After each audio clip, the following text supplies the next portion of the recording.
media team here in San Antonio, and we got a fantastic panel for you guys. My next guest, well, he goes all the way back to Star Wars: The Phantom Menace,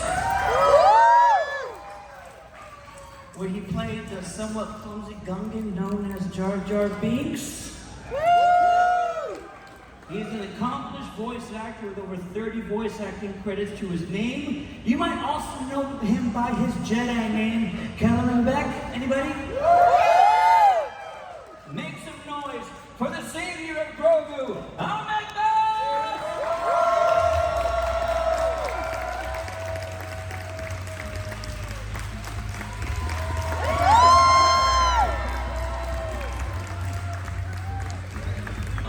Keep it going!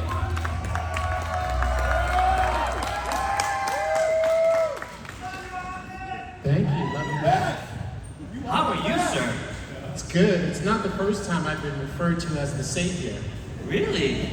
Yeah. We're talking about Star Wars or something different? Oh, no, that's for the other con that I'm doing. Welcome. We are so glad you're here, man. Thank you. It's really great to be here. You guys have been fantastic. It's such a wonderful town, San Antonio. I haven't been here in a long time. It's really great to be back. And we were just talking backstage. He was lucky enough to try some good old Texas barbecue. Oh my gosh. It's probably the best brisket I've ever had in San Antonio. I know people from Memphis are upset at me when I say that. It's true. They ain't got nothing on Texas. Just saying. Well, like I mentioned, we're so glad you're here. We have a lot to talk about because there's just been some, over the last few years, some momentous events that you were just so lucky to be a part of, and we were so lucky enough to witness. Mm-hmm. So let's go ahead and start at the top. Okay. Callum Beck. Fans were wondering, since we were introduced to Grogu, aka Baby Yoda, I don't care what you say, I'm still gonna call him that. Where on Coruscant did he come from? Talk to us about that first conversation with Favreau and Filoni. How did they present this idea to you that you were going to save Grogu? Yeah, I mean, it was kind of floating around that Grogu got saved by someone. Right. And nobody really knew who it was or who it was going to be. And so even I was, because I love the Mandoverse, but I was just like, where did this kid come from? Like, what was his backstory? And I really loved the fact that they start Grogu's journey like at 50 years old, right? So he has this whole wonderful backstory that they were slowly revealing. And then I get a call on my phone, and I was like, dang, Filoni, do I owe him money or something? Like, why is he calling me? And so he was like, we want you to come in and, John and I want to talk to you. And I went to their office and, we had lunch and we were talking. And they were like, well, do you want to come back and be in The Mandalorian? And I was like, I don't know. I really don't know. And they didn't specify in what way at that time? Yes, they told me I was going to save Grogu. But they didn't tell me, like, right. So you weren't automatically like Jar Jar Binks might save Grogu? It was up in the air. Like, for me. For them, they knew. But for me, I was just like, how do they want me to come back? Mm-hmm. Right? And Star Wars takes up your life, like there's just so much you have to think about now when you're doing Star Wars, especially since, back in the Phantom Menace days, it was just George. Yeah. And so everything just began and ended with George. If George thought it was a good idea, we did it. If he didn't think it was a good idea, we didn't do it. Mm-hmm. But now with Disney, there's a lot of people that you have to talk to. And Dave and John really kind of made it feel like home, because they're both in their own rights, wonderful filmmakers and great storytellers. And it kind of felt like being back in the prequels. And, when I gave them my trepidations about coming back, they were both like, we're going to make sure that you're safe. We're going to make sure that you're protected. And then I was like, yeah, okay, we'll do it. And then we really collaborated on how this thing was going to happen. And wonderful, yeah. Yeah, Dave, John, Rick Famuyiwa as well. I mean, the three of them were just such an integral part in how this was happening, and they were so very open with me because they knew I was a director, they knew I was a filmmaker, and they were just like, and a writer, and they were just like, well, what do you think? And so we kind of collaborated on the whole thing. What an awesome team right there. Yeah, it was pretty great. I just really loved them. And then I get to set and I put the robes on, and I was like, it's about time. And, we felt that way too, right? But what's really exciting is when Carl Weathers came in, he directed the episode. And Carl Weathers was just like, he was, you know, a kid growing up, Apollo Creed was the guy. You know what I'm saying? And so as soon as he walks on, I was like, don't call him Apollo Creed, don't call him Apollo Creed, don't call him Apollo Creed. I was trying to be cool, but I couldn't help it, man. And he was just a fountain of knowledge and information. And we didn't stop talking, and we stayed friends. It's past Mandalorian, and when he passed, you know, it was really impactful. He was just like just a wonderful big brother with a whole, man, the kindness and the generosity and the wealth of knowledge was valuable. You know, I was honored to be there. Woo! He was incredible on the show. It was wonderful to see him in this galaxy, playing with everything and being interacting with all these characters. It was just wonderful to see him in that light. Talk to us about building this character. Now, we know this character because he was part of this Jedi Temple Challenge. But what else did you want to bring to the table, or what else did you and Dave and Favreau talk about on how to kind of build his motivations as a character and make sure that you guys just nailed this rescue scene? Which, might I add, I always appreciate seeing different aspects of Order 66. Like, even though we got it in Revenge, we've seen it multiple times, we've seen it in some animated projects, and it's always just so fulfilling as a fan to see like how others were impacted, because it was like a galaxy-wide event. And so, always seeing like another point of view of it is always just incredible. Yeah, each side quest in Star Wars leads you to a new main character where you could just go on a journey with them. And Kelleran Beck, for me, Kelleran was a character I created for Jedi Temple Challenge, which I loved because secretly I always wanted to be a game show host. And, you know, when Lucasfilm Kids was just like, hey, do you want to do a game show? I was like, yes. And they were just like, well, you get to make, you know, your Jedi character. And the sabered hand was this nickname that I always had if I ever had a Jedi character, right? So Kelleran Beck, I really love etymologies of words and names. And I wanted Kelleran to connect to the character that I cameoed in Attack of the Clones, right? Which was Ahmed Beck, right? And so I wanted to make a connection between Ahmed Beck and this new Jedi. And I liked the name Kelleran because it felt to me like Kylo Ren was a derivation of Kelleran. And I wanted to kind of solidify the Kylo Ren name in some kind of a lineage, right? So it just doesn't come from anywhere. Right. So Kylo Ren begins at Kelleran. Kelleran eventually becomes Kylo Ren, which is like how William is from Wilhelm, right? And so that's where the name Kelleran Beck came from. But what was really important to me was that Kelleran Beck is a teacher. And in Jedi Temple Challenge, my goal was to bring these Padawans through their training to get their lightsabers and actually become Jedis to begin their Jedi journey. Right. And we've had a lot of reluctant teachers in Star Wars, like, you know, Ben Kenobi doesn't really want to teach Anakin, and Yoda doesn't really want to teach Luke, and Yoda and Mace Windu are total haters when it comes to Anakin. They're just like, don't do it, right? But I wanted Kelleran Beck to actually want to be a teacher, like be psyched to be a teacher. I love that. And, regardless of how good he is as a knight, regardless of how good he is and how connected he is with the Force, I wanted it to be important that he really wants to teach these kids. Like, it's his choice to be there. And he wasn't like relegated to the Jedi Temple because he wasn't, a badass fighter.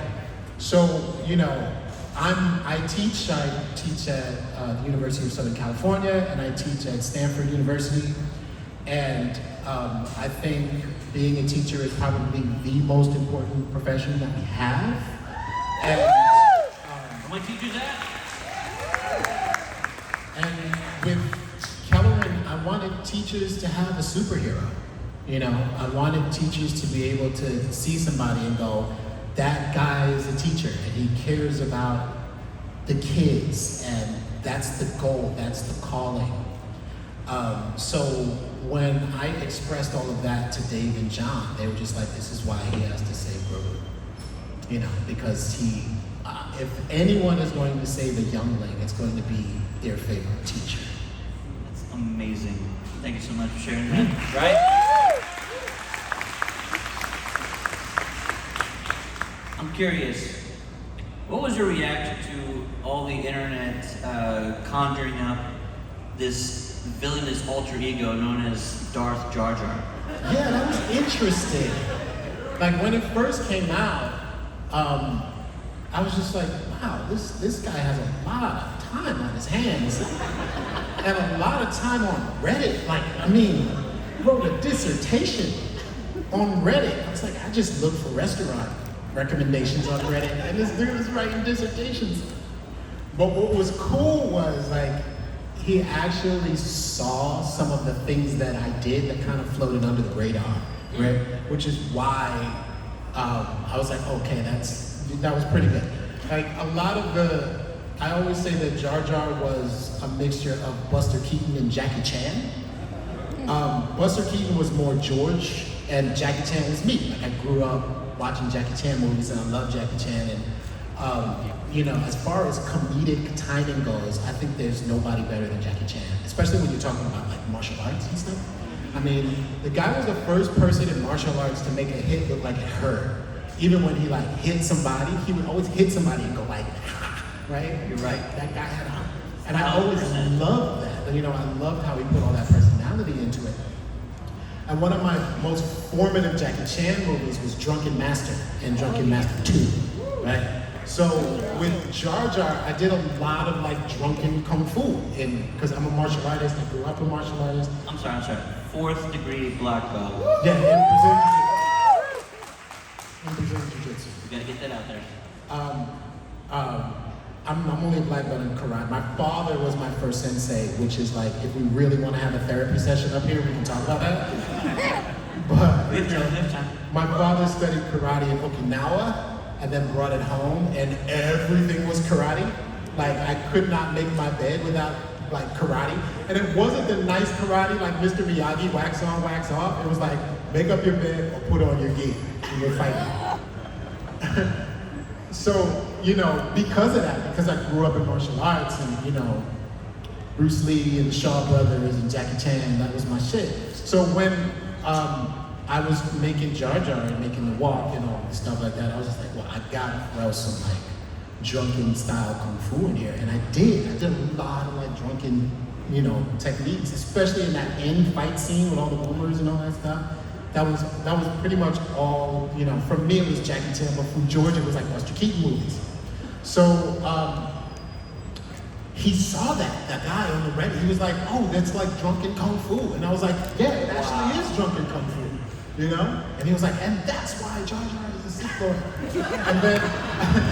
and then there was a bunch of things that I was doing like behind the scenes to kind of mimic the Jedis, right? So you guys remember the movie Ghostbusters, right? Yeah. So in Ghostbusters, Rick Moranis, when he becomes the Keymaster, like he's all crazy, right? Rick Moranis, when he's in the firehouse and the Ghostbusters are having that argument, Rick Moranis is like behind everybody, like kind of copying them physically. Yeah. You know? And I always loved that since Ghostbusters came out. And so when the Jedis did something, I would do that, right? So like when it was like waving hands and stuff, I'd be like does this, why are they doing this? Does this thing work? Because Gungans don't really know. They're not really impressed with Jedis. Right. You know what I'm saying? They're just like, oh, big deal, you know? You know, Jar Jar was like, Maxi Big the Force, right? So he was never impressed. So I was just like, why do you keep doing that? Why are you doing? And so I started doing that, and this guy picked up on that too. Like he was just like, if you watch Jar Jar's hands, he's doing like force controls and stuff like that. And I'm like, I'm just mimicking the Jedis. But I was just so surprised.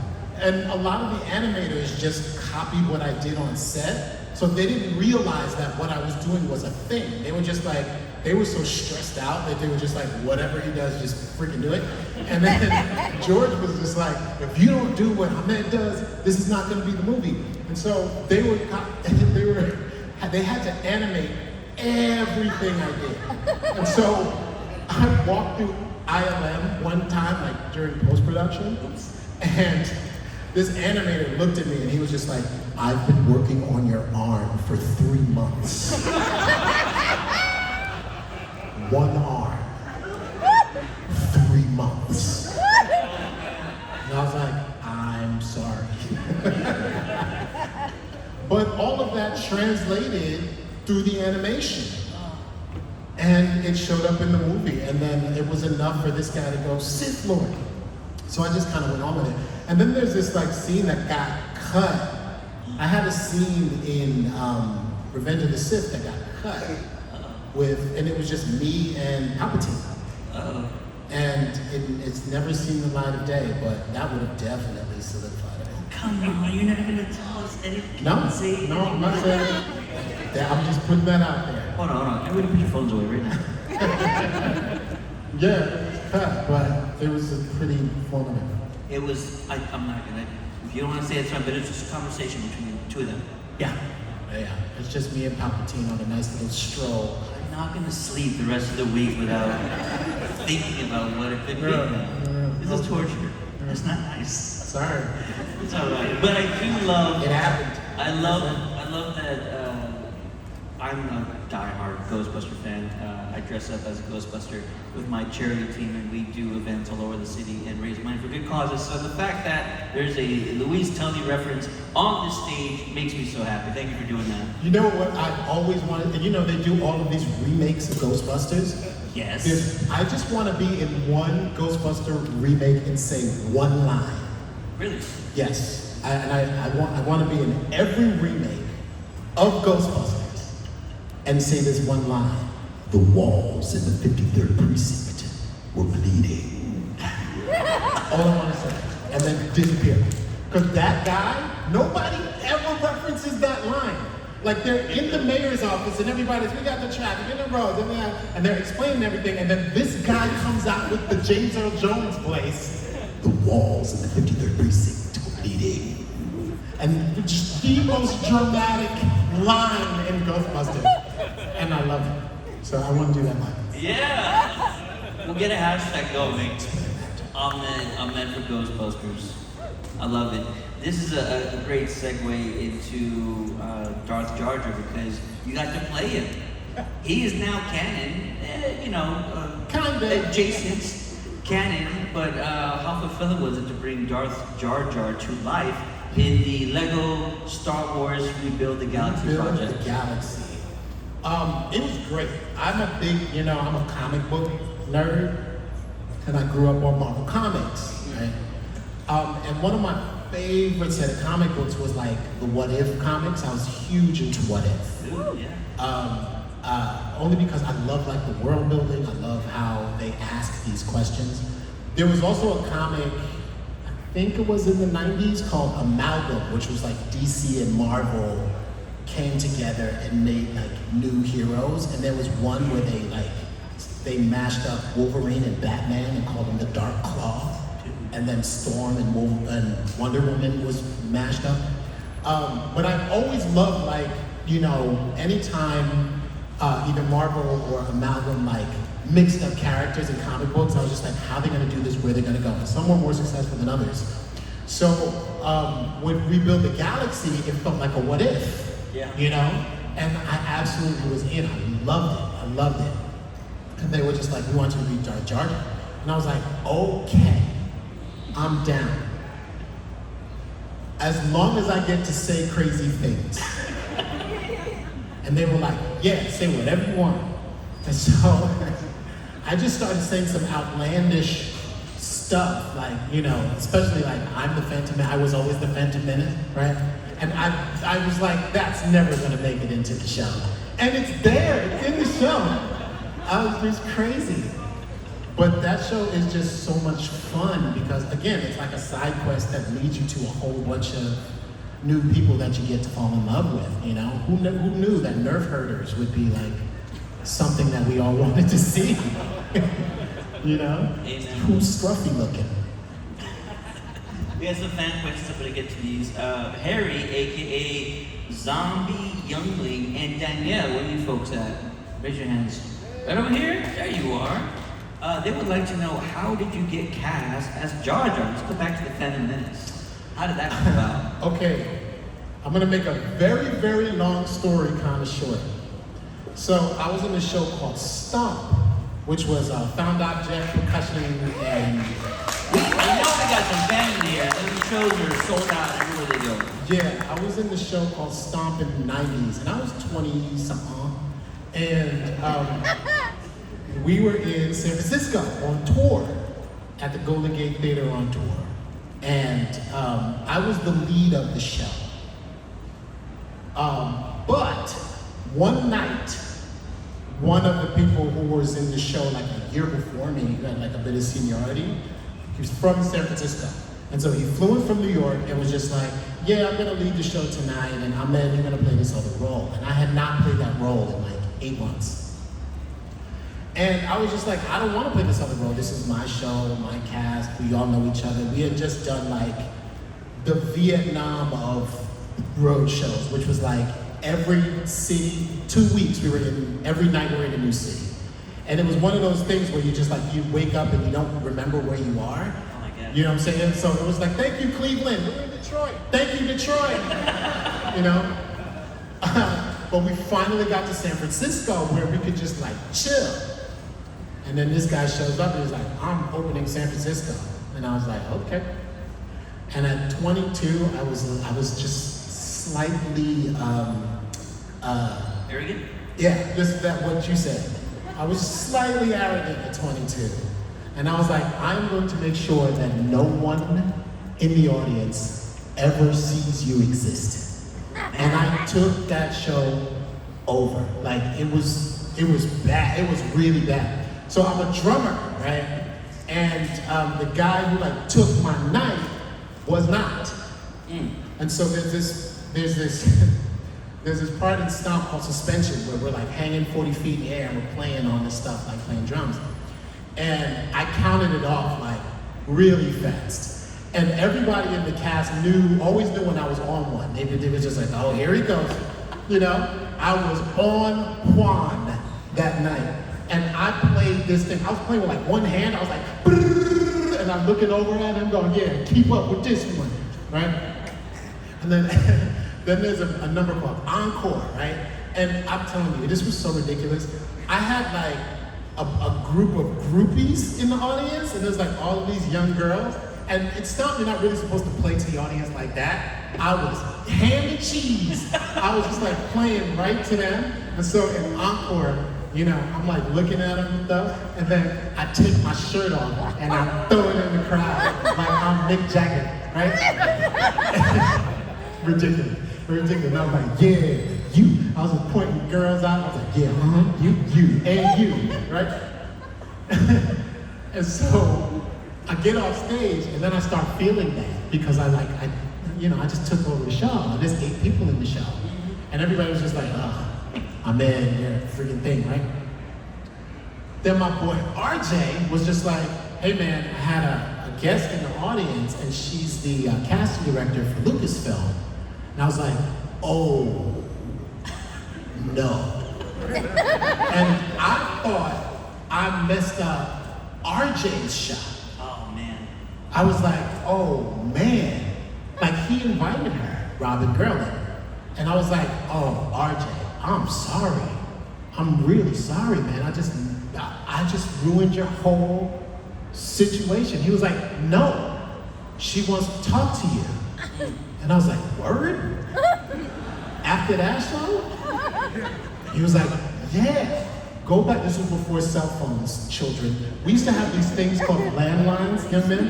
And you used to have to like go to a physical location and wait. There was like no voicemail, nothing that popped up with a number on it. It was just a guess. If you think about it, landlines were quite ridiculous, right? Because you don't know who's calling. It could be anybody. It just ring, and we just picked it up like crazy people. Now we don't even answer phones. We're just like, yeah, no, telemarketer. Before you're just like, so what are you selling? So I had to go get the landline. He was like, wait at the crib for the landline. And she was like, I was like, all right, bet. So I walked uphill, which San Francisco has a lot of them, to the crib, waited for the phone call. And I picked up the phone, and it was Robin Gurlin. And she was like, she said these words to me like I was supposed to think that they were like rational. I want you to come to Skywalker Ranch and audition for this show. And I was like, what words are you saying? That just not, are you speaking, what is this? And so I drive, and this is dumb. You know, A New Hope was the first movie I ever saw, ever, in the theater. Wow. Ever. And now someone is on this ridiculous phone telling me that I have to drive to Skywalker Ranch. So I drive to Skywalker Ranch. And Skywalker Ranch, for those who haven't been there, has this like booth right in front of, they have their own like fire brigade with like fire engines and shit. They got their own fire engines, like just for Skywalker Ranch. So there's a booth and there's a fighter, a Skywalker Ranch firefighter in this booth, right? And so I drive up and he's like, hello, Mr. Best. We know you're going to the main house, right? And for some reason, I got hyper-focused on, they have the fireman's patch, and it's an X-Wing fighter. Oh my God. And I was like, oh, that's the coolest thing I've ever seen. I'm getting one of them patches. Before I get out of here, if I gotta rip it off you, Skywalker Fireman, I'm getting one of them joints. And so I go into the main house and Robin is like, okay, I can't tell you what this is for, I can't give you a script, and I can't give you any explanations. You in? Audition. And I was like, all right. And you know, apparently she liked it because like 2 weeks later, I get called for a screen test at Industrial Lights and Magic, which was crazy. The end. That was the